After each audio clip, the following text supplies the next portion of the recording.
Shalom. Bem-vindo ao verão com cara de inverno. Tá parecendo muito inverno, não dá não? Não sei lá fora, mas aqui dentro tá bem inverno. É o céu, mas está o inverno. Graças a Deus por esta manhã, na presença do Senhor.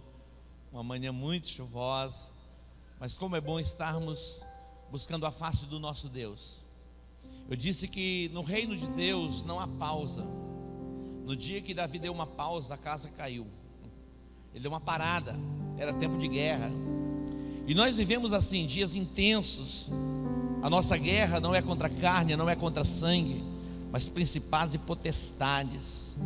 É muito importante nós darmos uma parada, para que o nosso corpo tenha um descanso. Isso é bíblico. Durante a semana, hoje é o domingo, o dia de repousarmos o nosso corpo. Então eu deveria estar na minha casa. Não, aqui é o melhor lugar para você repousar o seu corpo. Aqui é o spa de Jesus. Algumas pessoas dizem, eu não vou na igreja não, porque é um trabalho. Hoje nós estamos trabalhando, há uma equipe ministerial trabalhando para servir você, mas que você possa receber tudo aquilo que Deus tem para a sua vida, e que esse dia seja um dia de descanso mesmo. O nosso descanso se chama Jesus. Ele é o nosso Shabat, Ele é o nosso descanso. Então é muito importante termos sim um tempo de descanso para o nosso corpo, um tempo de férias. Isso é importante. Mas nem nas férias nós podemos dar uma pausa para as questões espirituais. Nas férias é importante nós intensificarmos o nosso relacionamento e a nossa busca para com Deus. É muito importante isso. Então nunca tire férias de Deus. Amém? Diga para o teu irmão, nunca tire férias de Deus. Glória a Deus. Temos conosco nesta manhã pastor Roberto, sua esposa, são bem-vindos. Fiquem em pé para que a igreja conheça vocês. Eles são da África do Sul, são brasileiros, mas são missionários na África do Sul e também em Moçambique. Deus que abençoe. São bem-vindos aqui à terra de vocês também. Deus que abençoe vocês. E eu tenho um primo meu. Primo, fica de pé aí. Tua família está aí? Bem-vindo, meu primo, pela primeira vez conosco. Deus que abençoe vocês. Eu tenho orado por vocês. Nós temos orado como família por vocês, pela sua casa. Vocês são bem-vindos, viu? Deus que te abençoe. Tem uma família linda. Temos muitos primos. E a família do céu é uma família muito grande. E nós amamos sua família, viu? Somos, na verdade, uma só família. Bem-vindo. Eu gostaria que você abrisse a sua Bíblia no livro do Gênesis. Gênesis capítulo 17. Gênesis capítulo 17. Nós temos diante de nós, para este ano de 2016, o tema reforma. A reforma não é uma chamada para voltarmos às tradições judaicas, os ritos judaicos. Não. A reforma, na verdade, é o entendimento aberto para compreender o princípio da palavra, vivendo o princípio da palavra, atrairmos o favor de Deus sobre nós. Reforma é termos os nossos olhos iluminados para compreendermos qual é a vontade de Deus, e não apenas compreendermos qual é a vontade de Deus, mas vivermos na essência esta vontade e cumprirmos o desígnio e o propósito para o qual nós fomos chamados. Mas na verdade o tema reforma ele é muito amplo, e há muitas áreas da nossa vida que precisam passar por reformas.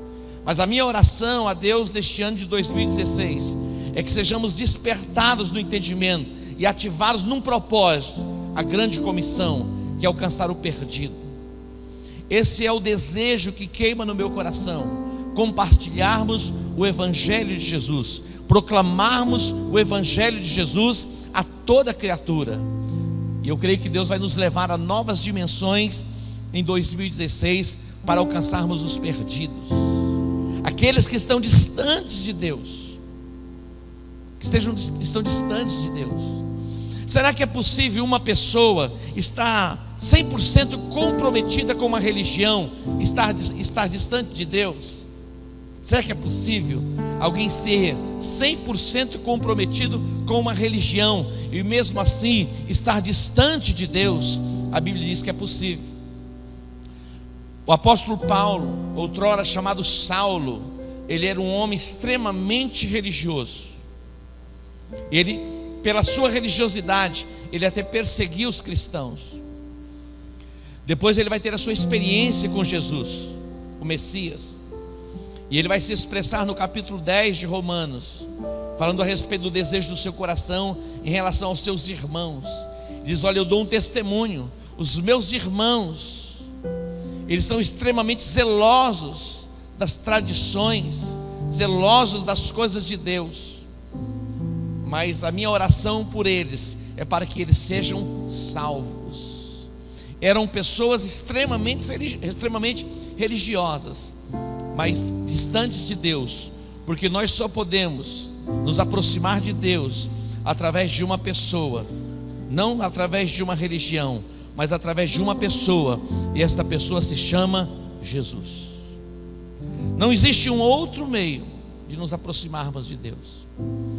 E esta é a minha oração, este é o meu clamor, para que todos nós sejamos incendiados por esta verdade em 2016, e que a gente ouse pregar até para os postes da rua, se for preciso. Você pode dar um aplauso ao Senhor? Ó, preste atenção. Talvez você diga assim: esse negócio não é comigo não, eu não sei nem falar. Eu quero dizer para você, Jeremias também não sabia. Ele era uma criança, ele dizia: eu sou uma criança, não passo de uma criança. Quando Deus chamou Moisés, Moisés usa o mesmo argumento: eu não sei falar, não consigo falar direito. Quando Deus fala com Isaías, é a mesma coisa. E comigo e com você também não é diferente. Mas quem fez a boca foi Deus. Então Ele vai ungir os teus lábios para você proclamar o Evangelho. E eu escute bem aqui: se você não quiser proclamar, alguém vai ligar para você e dizer: fala desse Jesus para mim, pelo amor de Deus. Outro dia, Kleber estava na panificadora, uma jovem ali desesperada, como que pedindo: fala desse Deus para mim. Você vai encontrar pessoas assim. Elas vão pedir, elas vão clamar: compartilha deste teu Deus, não fica calado não. E você vai poder compartilhar. Amém? Sabe por quê? Porque o nosso Deus é um Deus poderoso. Eu quero ministrar nesta manhã, este é o tema: o Deus de toda suficiência. Diga comigo: o Deus de toda suficiência. Para muita gente, Deus é um ser supremo que está lá no céu, olhando para a terra, buscando algumas pessoas para puni-las. Muitas pessoas têm a imagem de um Deus assim apenas. Foi formatado dentro delas o Deus juiz, o Deus que condena. Na verdade, Deus, Ele é sim, Ele é juiz. E a condenação, mas o nosso Deus é o Deus que nos amou de tal maneira. Olha o amor dele, em que Ele deu o seu Filho amado para morrer por nós na cruz. Essa é a dimensão do nosso Deus. E eu quero compartilhar com você, baseado em Gênesis capítulo 17, a suficiência e a grandeza deste Deus em que nós servimos. O nosso Deus não é como os demais deuses. Mas existem outros deuses? Sim, existem milhares e milhares e milhares de deuses que foram criados pelos homens. Se você olhar para a Índia, ali eles veneram muitos deuses. Quando nós olhamos para a Bíblia, nós encontramos muitos deuses que eram venerados nos tempos bíblicos, do Antigo Testamento e também do Novo Testamento. Quando nós olhamos para a Grécia, o berço da filosofia, quando Paulo entra naquele cenário, pessoas místicas, e ali eles discutiam ciência e tantas outras coisas, no termo da filosofia e do conhecimento. Eles eram tão supersticiosos que eles construíram altares por toda a cidade, altares a tantos deuses, Zeus e tantos outros deuses. De repente Paulo vai passando pela cidade e vendo tantos altares construídos, ele começa a se mover no seu espírito em relação àquela cidade. De repente ele vê um altar que estava escrito: ao Deus desconhecido. Olha o altar que ele encontra. Mas por que que eles construíram um altar ao Deus desconhecido? Porque eles diziam: se porventura há um Deus que a gente ainda nem conhece, vamos construir um altar para ele também, para que a gente não seja punido por ele. Olha a perspectiva dos gregos. Eu tenho algumas informações a respeito de uma mina aqui na Bolívia, que tem 2 altares, um altar para Deus e um altar para Satanás. Tem lá a figura de Satanás, porque eles têm medo de entrar naquela mina, ou Satanás ou Deus se voltar contra eles, e eles serem ali destruídos. Olha o ponto que chega. Então existe um altar a Deus e um altar a Satanás. Então existem muitos deuses? Sim, existem muitos deuses, mas só existe um Deus, que é o Deus da Bíblia, é o Deus da palavra, é o Deus de Abraão, é o Deus que criou os céus e a terra. Nenhum outro Deus que tenha suficiência nesta dimensão para criar todo o universo, os céus e a terra. Este é o Deus que nós servimos, o Deus Criador dos céus e da terra, um Deus que na sua grandiosidade se importa conosco, que somos tão pequenininhos aqui no planeta Terra, e nos amou de tal maneira que dá o seu Filho para morrer por nós. Gênesis capítulo 17 fala da grandeza, da suficiência deste Deus, que é o Deus de Abraão, e o texto diz assim: quando Abraão tinha 99 anos de idade, apareceu-lhe o Senhor e lhe disse: eu sou El Shaddai, eu sou o Deus Todo-Poderoso, anda na minha presença e ser perfeito. Esta expressão Todo-Poderoso é El Shaddai. Aqui fala da suficiência de Deus, da capacidade deste Deus em corresponder todas as nossas expectativas e necessidades. Essa expressão Todo-Poderoso, que é a mesma El Shaddai, esse Deus, o Deus que nós servimos, se coloca como uma mãe, tem os seus seios, e ali tem uma criança para amamentar, e tudo que a criança necessita para se tornar saudável, crescer e se desenvolver, são extraídos do seio desta mãe. Deus se coloca assim. O Deus é o Shaddai, que como uma mãe que tem em si todos os nutrientes para que o filho, a criança, seja saudável e cresça saudável, ela pode extrair do seio desta mãe. Este é o nosso Deus, o Deus de toda suficiência, o Deus que é capaz de suprir todas as nossas necessidades. O Deus El Shaddai é o Deus que ultrapassa qualquer obstáculo mediante o seu poder. O Deus El Shaddai é o Deus que ultrapassa todos os obstáculos mediante o seu poder. Ele é o Deus de toda suficiência. Ele é o Logos que criou todas as coisas e sustenta todas as coisas. Todas as coisas, o Logos é a palavra é Jesus. Todas as coisas que existem e passaram a existir a partir da palavra. Jesus, ele é o princípio de todas as coisas e ele é o fim de todas as coisas, e nós estamos voltados para ele, fundamentados nele, que é a rocha, é a base. Ele é a rocha, a base, que traz sobre si essa identidade de cristãos ou do cristianismo. O nosso Deus, ele é o El Shaddai, o Deus que tem em si toda a suficiência para nos sustentar, nos prover e nos conduzir de volta para ele, para que desfrutemos da vida eterna. O nosso Deus é o Deus que cura. Digo, meu Deus é o Deus que cura. O nosso Deus, ele é poderoso para curar. Quer dizer, eu creio que Deus, ele cura os enfermos. Ele tem poder em si. E Deus, ele vai se mover em resposta à expressão da nossa fé. Mas o Deus que nós servimos, Ele cura. No capítulo 5 de 2 Reis, esse texto fala a respeito de Naamã. Naamã, ele não era uma pessoa comum. Naamã, ele era um general de alta patente. Ele comandava todo o exército da Síria. Ele entrava nas batalhas, ele era um estrategista e sempre ele saía vitorioso. E a Bíblia diz porque Deus era com ele. A Bíblia diz que Naamã era um homem respeitado na sua nação. Está lá. Ora, Naamã, chefe do exército do rei da Síria, era um grande homem diante do seu Senhor e de muito respeito, porque por ele o Senhor dera livramento aos sírios. Era homem valente. Olha aqui as qualidades deste homem. Era um homem de grande respeito. Quando você é reconhecido, hoje não tem tanto valor assim, não, deixa para lá, não vou nem falar.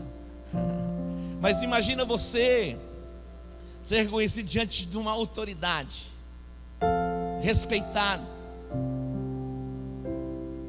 Isso é agradável ao nosso coração. Naamã, ele tinha credibilidade, era um homem respeitado. Ele entrava e saía diante do rei, diante da tropa, diante do exército. Quando ele colocava a sua farda de general, todas as pessoas o reverenciavam. Homem valente, mas tem um porém. A Bíblia diz porém leproso. Na sociedade, diante do rei, diante da sociedade e do exército, Naamã era um homem perfeito, sem nenhum defeito. Mas na sua particularidade, quando ele entrava na sua casa, que tirava a sua veste de general, a lepra, a doença, ela era exposta. Então as pessoas de fora muitas vezes nem percebiam e sabiam da lepra de Naamã. É possível, queridos, é possível até que nosso convívio de família, muitas pessoas nem sonham o que há no nosso coração. É possível até no contexto de família, é mais raro. Mas quando entra no contexto de sociedade, é possível que as pessoas olhem para mim, olhem para você e só vejam em nós perfeição. Ele é um homem perfeito, ela é uma mulher perfeita, mas só você e você, só você e você e Deus sabe o que está no mais profundo do teu coração. Deus conhece as tuas fragilidades, as tuas debilidades. Quando você está lá no seu quarto de dormir, naquele momento em que você está só você e você mesmo, você tem como que um raio-x de tudo que tem acontecido na sua vida, e muitas vezes você é tomado por angústia. Algumas pessoas, mesmo aparentemente perfeitas, é possível que dentro delas exista um vazio.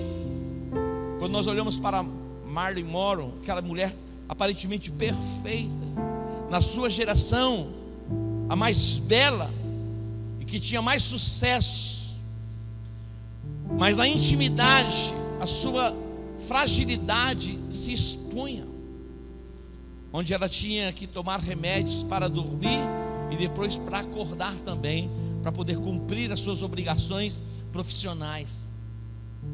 Naamã era este homem, ele estava assim, aparentemente tudo perfeito, mas havia nele algumas marcas, a marca da doença, a marca da lepra.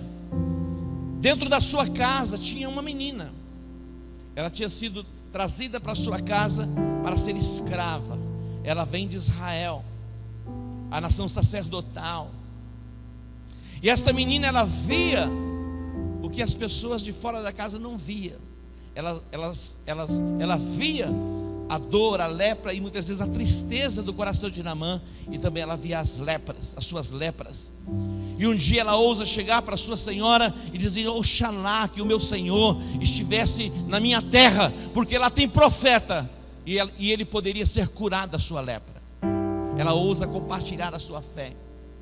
Ela ousa falar Na verdade, o segredo não estava no profeta. O profeta, ele é simplesmente o canal, o portador das boas novas, que vai proporcionar às pessoas cura, libertação e restauração.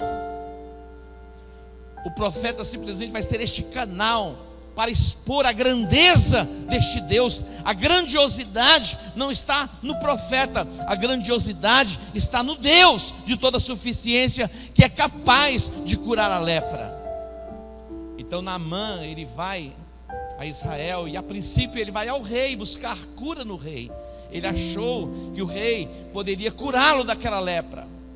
Muitas vezes nós colocamos a expectativa em gente, em pessoas, em autoridades, achando que essas pessoas, elas podem ser canais, e podem até ser, mas a nossa confiança 100% deve estar no Senhor. Dele vem a nossa provisão, dele vem a nossa cura, dele vem a nossa libertação, dele vem a nossa salvação. Você pode dar um aplauso a ele? Aquela menina sabia que existia um Deus que agia através de um homem chamado profeta, que é o profeta Eliseu.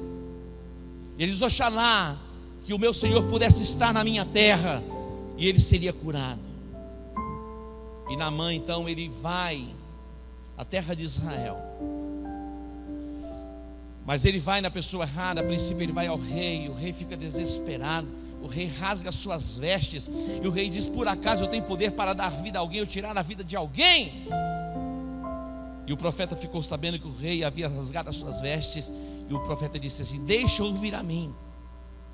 Ele vai saber que existe um profeta em Israel, ele vai saber que há um Deus em Israel. E Naamã, um pouco indignado, contrariado,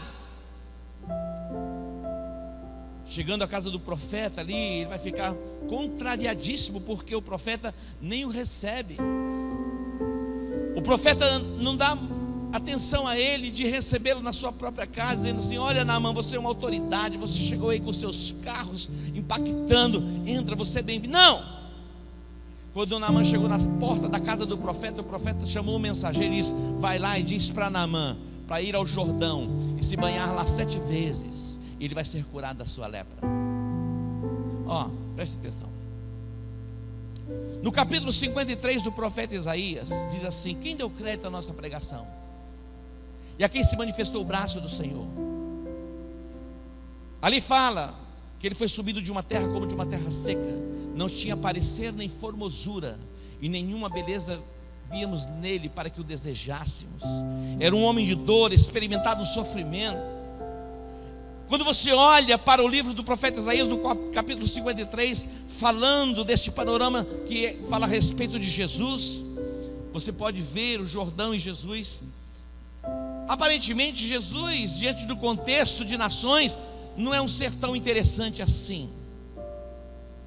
Quando você fala de religião, muitas vezes as pessoas até se abrem, mas quando você fala de Jesus, algumas pessoas dão um passo para trás. Ser cristão.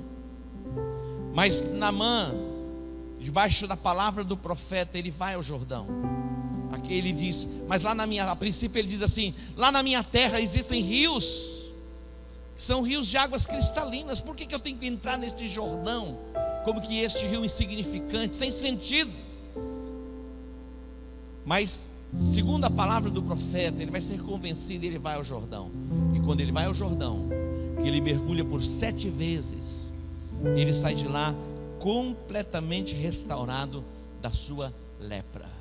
O Deus que nós servimos é o Deus de toda suficiência, que pode curar as nossas lepras.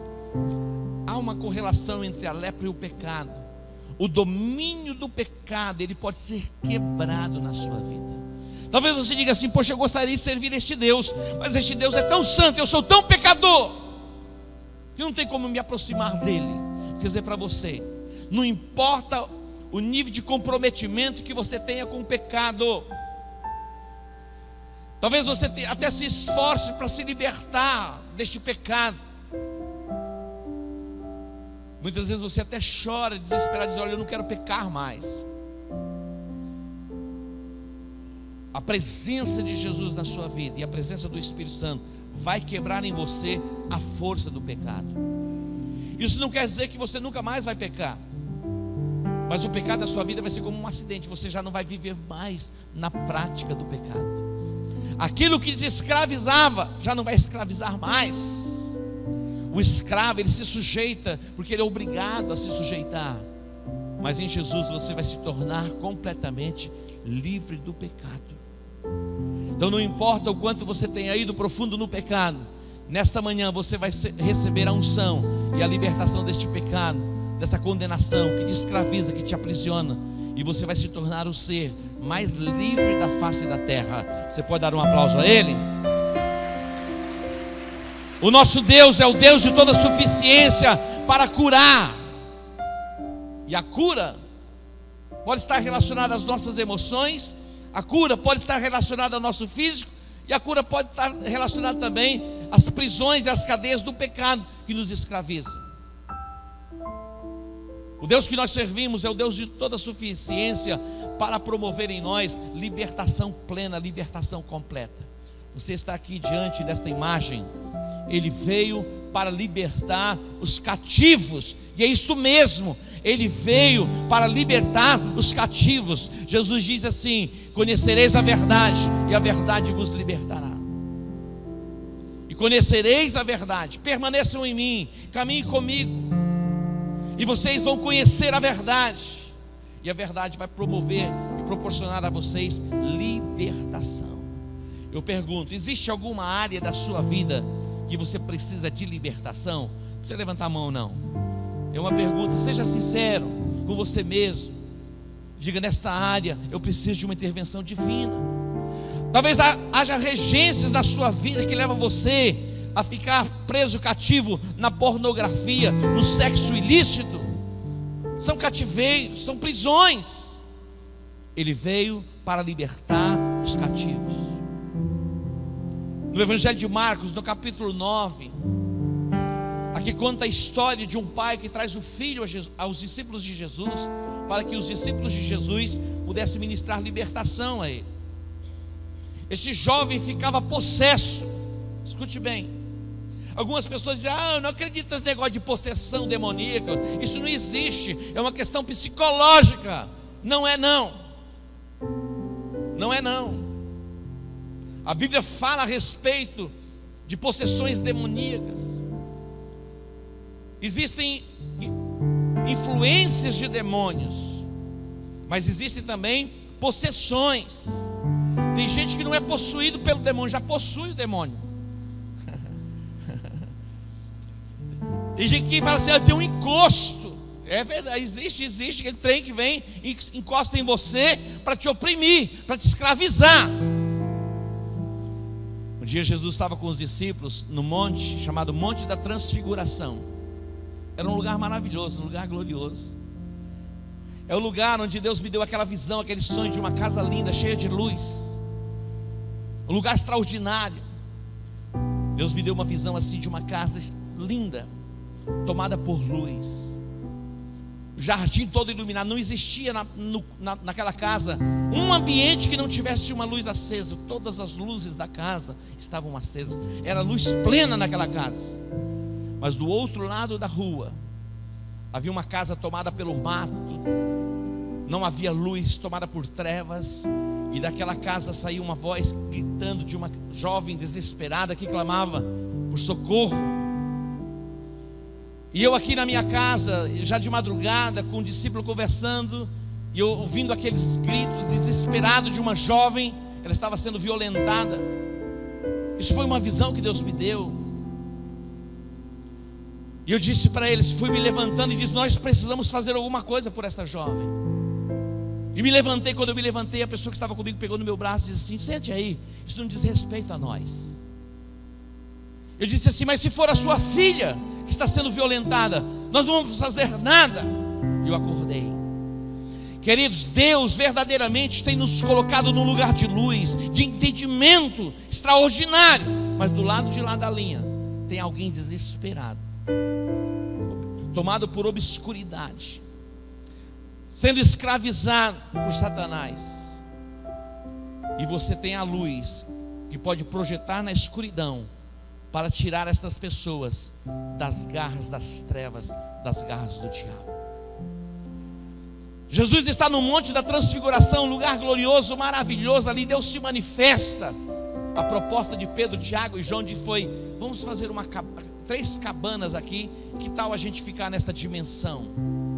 Ei, Deus quer que você saia deste lugar aí e entre nas trevas, nos lugares obscuros. Há pessoas sendo violentadas, escravizadas. Quando Jesus desce, lá embaixo, no pé do monte, estava ali uma multidão. E um pai trouxera o filho, possesso por um espírito maligno. E os discípulos de Jesus não podiam ministrar libertação a ele.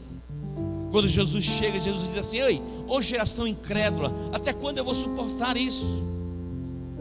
Aí ele vai ao pai do menino e pergunta: há quanto tempo isso acontece? O pai diz: olha, desde quando ele é criança. Ele cai por terra, ele range os dentes, ele espuma pela boca. É algo terrível que acontece com ele. E ele olha para Jesus assim: se você pode, Jesus, fazer alguma coisa por mim, socorre-me. Quando ele diz: se você pode fazer alguma coisa pelo meu filho, ajuda-me. Jesus olhou para ele e disse: se tu podes, tudo é possível ao que crê. Olha que tremendo. Tudo é possível ao que crê. Jesus repreendeu aquele espírito. Aquele menino caiu ali um pouquinho como que morto, mas de repente ele como que ressuscitado, vem de volta. Aqueles espíritos já não estavam mais sobre ele, e ele é completamente liberto. Queridos, o Deus que nós servimos é o Deus de toda suficiência, e este Deus é capaz de quebrar os grilhões do inferno que prende a nossa alma. A Bíblia diz que a missão de Satanás aqui na terra é roubar, é matar, é destruir. Mas ele diz: eu vim para que vocês tenham vida e a tenham em abundância. Você pode aplaudir a Jesus?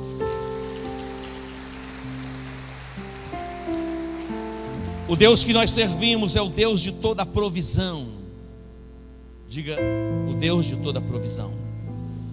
Diga: o Deus que eu sirvo é o Deus de toda provisão. Por onde Jesus passava, os milagres iam acontecendo. Mas ele trazia consigo muito mais do que milagres. Ele trazia a palavra. Preste atenção. O milagre é importante, e o milagre nós temos visto. Mas o milagre não sustenta as pessoas. O que sustenta é a palavra. Jesus, ele faz tantos milagres como ele compartilha a palavra, os seus ensinamentos. Você pode vir à igreja e receber o seu milagre, voltar para sua casa e muitas vezes viver debaixo de opressão. A Bíblia diz que 10 leprosos vieram a Jesus, ele cura os 10, só apenas um voltou agradecido, 9 se foram. Então milagres nós temos visto, e queremos os milagres, e os milagres vão acontecer abundantemente em nosso meio. Temos visto muitos milagres, em todas as áreas. Mas queremos o princípio, queremos o fundamento. E aonde Jesus ia, ele fazia milagres, mas ele compartilhava a palavra. Lucas capítulo 4. Aqui fala da suficiência de Deus em Jesus Cristo em nos fazer prosperar. O Deus que nós servimos é o Deus capaz de nos fazer prosperar. E aqui diz que a multidão o estava apertando, e viera a ele uma multidão para ouvir a palavra. Olha só, a multidão vinha a Jesus para ouvir a palavra. E estava ele junto ao lago de Genezaré, e ali ele viu 2 barcos à beira da praia. Os pescadores já haviam desembarcado e lavavam as redes. Olha o que aconteceu no versículo de número 3. Entrando em um dos barcos, que era o de Simão, entrando em um dos barcos que era de Simão. Se Jesus entrar no teu barco, a tua vida muda. Se Jesus entrar no teu barco, você vai poder ver o milagre, e aqui chamado o milagre da pesca maravilhosa. Jesus entra no barco de Simão e pediu que afastasse um pouquinho o barco, e ali ele ensinava. Versículo 4: quando acabou de falar, disse a Simão: faze-te ao mar alto e lançai as vossas redes para pescar. Olha a ordem que ele deu. Quando acabou de falar, disse, volte um pouquinho, no 4: quando acabou de falar, disse a Simão: faze-te ao largo, ao mar alto, e lançai as vossas redes para pescar. Observe no 5 o que Simão vai argumentar com Jesus. Ao que disse Simão: mestre, nós trabalhamos a noite toda e nada apanhamos. Olha aqui, até aí. Nós trabalhamos a noite toda. Pedro, ele era pescador, era a profissão dele. Ele tinha uma companhia de pesca. Ele sustentava a sua casa com os peixes que ele tirava do mar da Galileia. Quando Jesus diz a ele: vai ao mar alto e lançai as vossas redes para pescar, e eles tinham passado a noite toda pescando, e ele vai dizer: olha, nós não apanhamos nada, mas aqui vem um segredo: mas sobre a tua palavra eu vou lançar as redes. Aqui está a chave. Queridos, Deus não se move, nós aprendemos e ensinamos por necessidades. Deus não se move em ambientes onde há necessidade simplesmente. Você vai olhar em muitos lugares pessoas passando necessidades.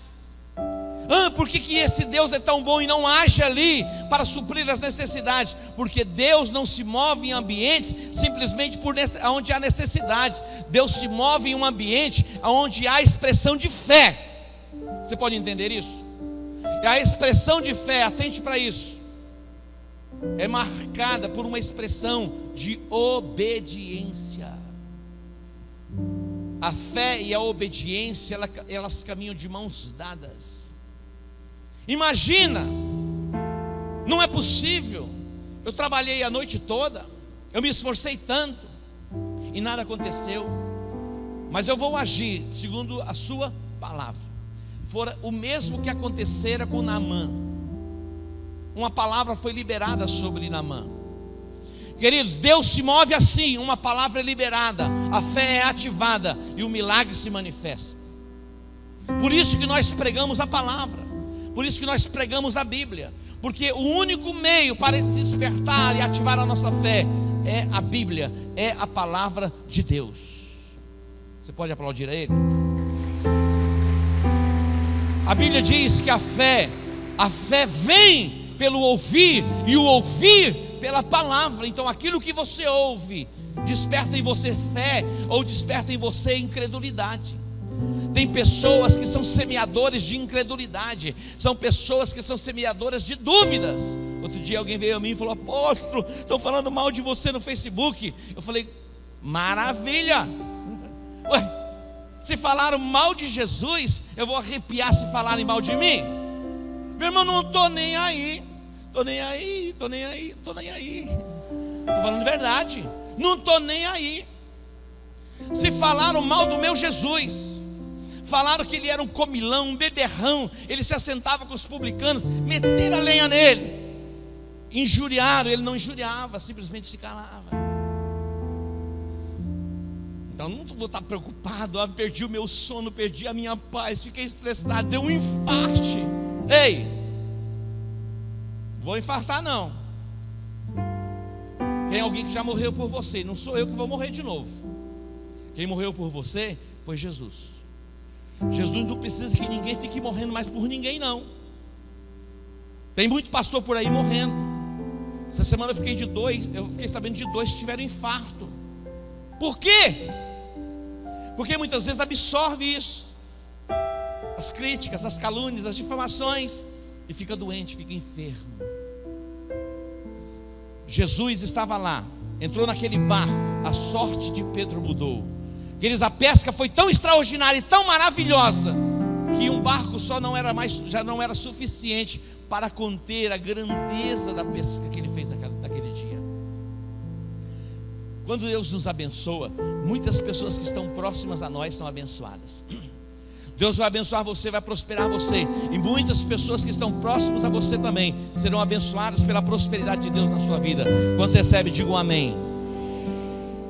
Então o nosso Deus é um Deus suficiente, capaz de nos curar. Abraão, com 99 anos, quando ele recebe a promessa, olha só, ele recebeu a promessa, ele tinha 75 anos. 75. Foram 25 anos Deus trabalhando com Abraão, para que Abraão se voltasse completamente para Ele. Deus conhece o teu coração, meu irmão. Escute bem, Deus conhece o teu coração e Deus conhece o meu coração. Deus tem nos colocado num lugar extraordinário, maravilhoso, mas isso é nada de nadinha de nada diante daquilo que Ele tem para nós, na sua grandeza. Mas nós muitas vezes não estamos prontos e preparados para administrar tudo aquilo que Deus tem para colocar nas nossas mãos. Por isso que Deus chamou Abraão e disse: ei, vem para a minha presença, anda na minha presença. Não era que Abraão ia andar para lá, não, fala de comportamento. Anda na minha presença, que o teu comportamento seja ajustado. E na minha presença, o teu comportamento vai ser ajustado. Eu vou poder cumprir na sua vida tudo aquilo que eu tenho prometido a vocês. A Bíblia diz, queridos, se nós formos fiéis no pouco, Deus nos estabelece sobre o muito. Muitas vezes nós queremos, Deus pode mandar o muito, que eu estou preparado, eu vou corresponder à tua expectativa. Corresponde não. Se você no pouco tem dificuldade de corresponder à expectativa de Deus, imagina no muito. Mas Deus quer te estabelecer no muito, porque Ele é o Deus grande, é o Deus todo-poderoso, o Deus de toda suficiência. Sobre a tua palavra eu vou fazer, sobre a tua palavra eu vou agir, sobre a tua palavra eu vou lançar as redes, sobre a tua palavra eu vou dizimar, eu vou ofertar, sobre a tua palavra eu vou pregar o evangelho, mesmo não sabendo muito bem o que pregar, o que falar, mas sobre a tua palavra eu vou fazer. E Deus vai agir, e a bênção dele vai se manifestar na vida das pessoas e também na sua própria vida. Para encerrar, o Deus que nós servimos é o Deus de toda suficiência, e Ele é o único capaz, Ele é o único capaz de promover em nós salvação. Atos capítulo 4, versículo 12. Atos 4, 12. Olha lá o que diz. Não, que lá não, é isso aí. Atos 4, 12. Olha o que está escrito lá: em nenhum outro há salvação, em nenhum outro há salvação, porque debaixo do céu nenhum outro nome há dado entre os homens em que devamos ser salvos. Diga comigo assim: em nenhum outro há salvação. Está falando de quem? Está falando de Jesus. Não há salvação em uma outra pessoa. O que é esta palavra salvação? O que ela quer dizer? Quando alguém está... Interessante, eu disse outro dia aqui, você tem com você boias, e se alguém está afogando, você lança as boias ou não lança as boias, para que a pessoa se apegue daquelas boias? Nós lançamos as boias. Uma cena que chocou o mundo nesses dias, dos refugiados, aquela criança morta na praia, aquilo ali chocou o mundo. Não chocou? Quantos viram aquela cena da criancinha na praia? Escute bem, ouça aqui. Milhões e milhões e milhões de pessoas, inclusive os seus parentes, os seus vizinhos, os seus amigos, estão como que se afogando. E você tem nas suas mãos boias, muitas boias, para lançar a eles. A boia, o salva-vida, se chama aqui, se chama o quê? Se chama Jesus. Jesus. Em nenhum outro há salvação. Nenhum outro nome foi dado entre os homens pelo qual devamos ser salvos. Não existe um outro nome. Não é Pedro. Pedro não foi Pedro que morreu por você. Não foi João que morreu por você. Ninguém morreu por você. Quem morreu por você foi Jesus. Estes homens foram canais, instrumentos e deram até as suas vidas. Os primeiros apóstolos, eles morreram por causa do evangelho, pregando o evangelho. Naqueles dias o grupo ISA, aquele que opera lá no Oriente Médio, já existia. E na verdade Saulo era um deles, era o chefe da gangue que matava cristão. Só que um dia, eu disse, o drone de Jesus foi colocado sobre ele. De repente foi envolvido por uma luz. Saulo era um psicopata, maluco. Se você falasse que era um seguidor de Jesus, mandava prender, açoitava, muitas vezes sentenciava à morte. Mas um dia a mira de Jesus veio sobre ele, não escapou. Aí inverteu, meu irmão. Agora ele não estava disposto apenas a padecer pelo evangelho. Ele disse, preciso for, eu estou disposto até a morrer por esse Jesus. Você pode dar um aplauso ao Senhor pela vida de Paulo? Extraordinário. Mas foi Jesus que morreu por você, em nenhum outro a salvação. E para fechar, Romanos capítulo 10, que é o texto que Deus tem nos dado, dentro desta chamada para o ano de 2016. Todos precisam saber, eu vou contar. Diga, todos precisam saber, eu vou contar. O que todos precisam saber? Todos precisam saber o que está aqui no versículo de número 13 do capítulo 10 de Romanos, que diz: todo aquele que invocar o nome do Senhor será salvo. Todo aquele que invocar o nome do Senhor será salvo. Diga comigo, todo aquele que invocar o nome do Senhor será salvo. Imagina alguém desesperado, indo para as profundezas do inferno. De repente ele clama, ele invoca o nome do Senhor, traz de volta. Vem. Imagina aquele homem na cruz do Calvário, sendo condenado, sentenciado com Jesus. Dimas, chamado bom ladrão. Tem ladrão bom? Era ele. Estava lá. O outro dizia assim: se tu és aquilo que você diz ser, desce da cruz, salva-te, salva nós também. Dimas batia lá e dizia assim: ei, esse aí é justo, e nós estamos aqui porque merecemos. Diz Jesus: lembra-te de mim quando entrares no teu reino. Qual foi a resposta? Hoje mesmo estarás comigo no paraíso. Interessante, acho que ele já sentiu o cheiro do enxofre do inferno. Satanás lá querendo, chegou a hora, mas Jesus estava lá, entrou na parada dele. De repente ele é transportado do inferno para o reino do Filho do seu amor. Ele teve a oportunidade. A oportunidade que você está tendo é hoje, é agora. Todo aquele que invocar o nome do Senhor será salvo. Capítulo 10 ainda, o versículo 9. E aqui nós vamos encerrar. Olha o que diz esse texto: porque se com a tua boca confessares a Jesus como Senhor, e em teu coração creres que Deus o ressuscitou dentre os mortos, serás salvo.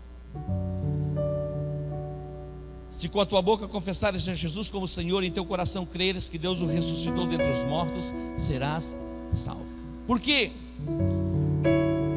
O versículo de número 11 diz: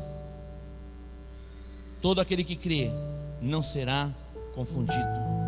O 10: pois com o coração se crê para a justiça, e com a boca se faz confissão para a salvação. Com o coração se crê para a justiça, e com a boca se faz confissão para a salvação. Diga: com a boca se faz confissão para a salvação. Diga: com a boca se faz confissão para a salvação. Olha a simplicidade de alcançar a salvação, a suficiência em Deus para te alcançar, para te salvar, para te resgatar. Nós somos redimidos através da cruz de Cristo. Jesus pagou um preço na cruz para alcançar você, e não só você, toda a sua casa, toda a sua família, toda a cidade e todas as nações da terra. É tão simples. Se você crer com o coração que Jesus ressuscitou dentre os mortos, e com a sua boca você o confessa como Senhor da sua vida, você será salvo. É simples ou não é simples? O diabo quer complicar todas as coisas, mas é simples assim. Você hoje está diante deste Deus. Se coloque em pé. Você está diante deste Deus, o Deus de toda suficiência, o Deus que cura, o Deus que liberta, o Deus que prospera, o Deus que salva. Você pode entender isso? Diga assim: obrigado, Senhor, por esta manhã. Obrigado, Senhor, por esta palavra. Eu abro o meu coração e eu recebo esta palavra no meu coração. Diga: eu creio que Jesus Cristo ressuscitou dentre os mortos. Diga: eu confesso com a minha boca que Jesus é o Senhor da minha vida.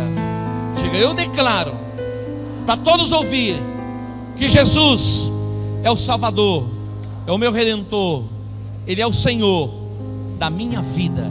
Dê um aplauso a Ele. Glória a Deus.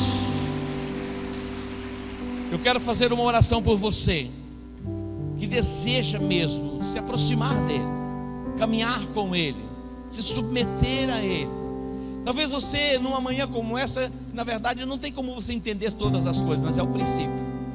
Naamã, quando aquela menina disse para ele: você pode ser curado, lá na minha terra, lá em Israel existe profeta. Ele sai da sua terra, ele vai até Samaria e ele vai à casa do profeta. Mas o profeta mandou ele para onde? Mandou para o Jordão. Mandou ele para onde? Mandou ele para Jesus. A tua salvação está em Jesus. Enquanto ministramos este louvor, se você quer caminhar com Ele, servir a Ele, eu gostaria de orar por você. Você dando um passo e vindo aqui no altar, para que eu possa orar com você e abençoar a sua vida. Então vamos ministrar um cântico. Se você quer vir ao altar, consagrar a sua vida a Ele, nesta manhã, você é bem-vindo aos braços do Pai. Mas a cruz não conseguiu vencer. Tem alguém aí? Pode vir para o altar. Pode vir. Deus que abençoe.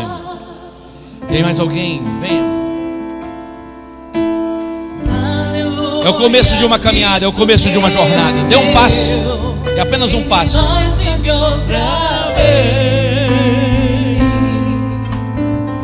Venha ao altar. Novamente eu posso adorar em espírito e em verdade. Ele é o teu Senhor, Ele é o teu Salvador. Declarar de novo meu amor a Jesus, meu Rei, meu Salvador. Renda-se ao Espírito Santo. Mas a cruz não conseguiu vencer o autor da minha vida.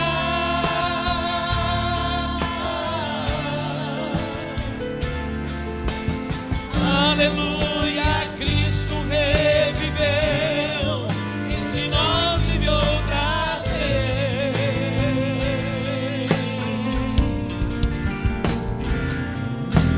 Novamente eu posso adorar Em espírito e em verdade.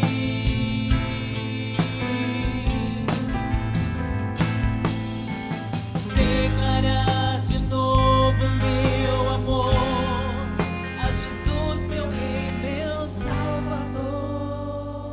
Eu quero orar também, vocês permaneçam aqui um pouquinho. Talvez você tenha lutado para um rompimento da sua vida, não sei qual é a área. Você tem se esforçado e você não tem visto o resultado. Seja na questão da libertação pessoal, você tem se deparado com situações que têm trazido um desconforto no seu coração e você quer vencer com isso. Você quer superar isso. Eu quero orar por você. Eu quero orar por você. Jesus está aqui para promover libertação completa. Ele veio para libertar os cativos. Existe alguma área da sua vida e você fala: Deus, eu preciso de uma intervenção do Senhor aqui. Venha para o altar também. Enquanto ministramos, depois nós vamos orar. Mas a cruz não conseguiu vencer o autor da minha vida.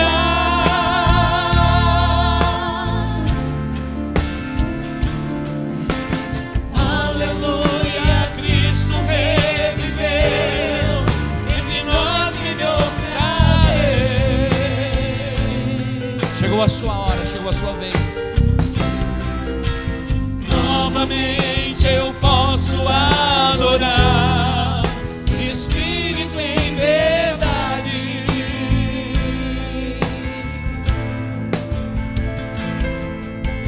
Declarar de novo meu amor a Jesus, meu Rei, meu Salvador.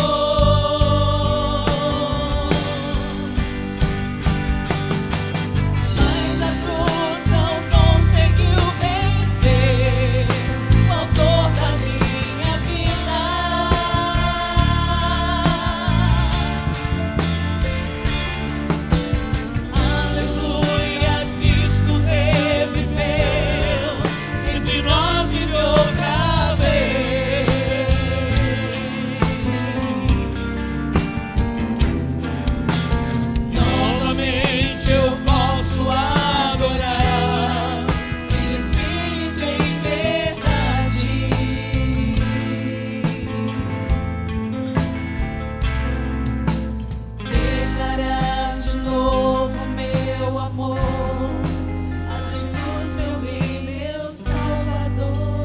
suas mãos sobre o seu coração agora. Há um milagre de Deus para você. A suficiência de Deus vai se manifestar na sua vida. A lepra, o pecado, seja qual for a área da sua vida, controlada, dominada pelas trevas, a luz vai penetrar no mais profundo do teu ser, e estas trevas serão dissipadas. Há poder no nome de Jesus. Há um poder extraordinário sendo liberado na sua direção. O poder do Espírito de Deus vai começar a envolver o teu ser, começando no alto da tua cabeça, chegando à planta dos teus pés. Toda a ação das trevas, de operação do inferno, eu declaro agora, caiam por terra no nome de Jesus. Espíritos malignos agora sejam vencidos.